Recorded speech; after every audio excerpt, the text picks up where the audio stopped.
大家好，歡迎收睇 Jessie Cat 澳洲生活。喺我哋身後邊嘅呢一間呢，係一間喺澳洲比較少見到嘅家品店。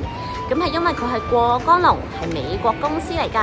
而澳洲人呢，其實都幾捍衛自己嘅本土品牌嘅，所以呢間過江龍呢，暫時就冇咁 popular 啦。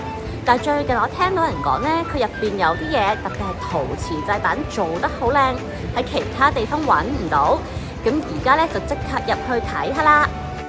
通常呢啲家品店或者百貨公司女裝部就係佔最大部分嘅，咁呢一間亦都唔例外。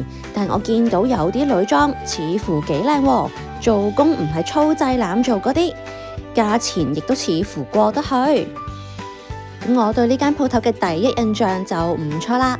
女裝部嘅隔離就係賣手袋嘅，手袋嘅款式偏向基本款，不過價錢唔平喎。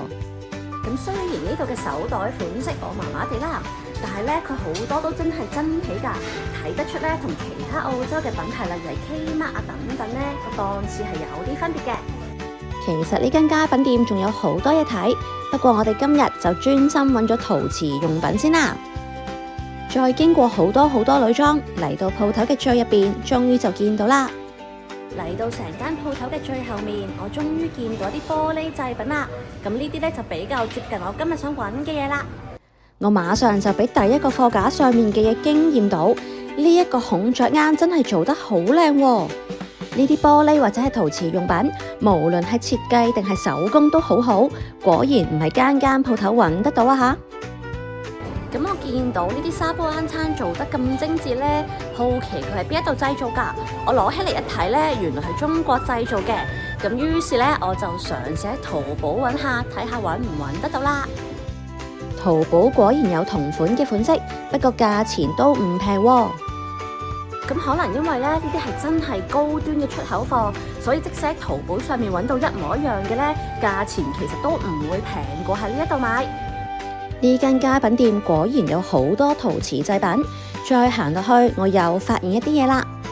呢啲唔同食物造型嘅陶瓷樽一樣都係好靚。呢一個罐淘寶上面賣24蚊人民幣，而喺呢一度要賣17蚊澳幣，今次嘅價錢就有分別啦。我再見到呢隻白色嘅狗18蚊澳幣，而喺淘寶上面呢，就賣緊28蚊人民幣。咁其實呢一隻狗呢，即使喺呢一度買呢18蚊，我都覺得唔貴㗎。咁我開頭呢，仲諗點解好似咁平咁，再睇仔細啲呢，我就明白點解啦。原來呢隻狗耳仔嘅部分係崩咗少少㗎，咁唔怪得要減價促銷啦。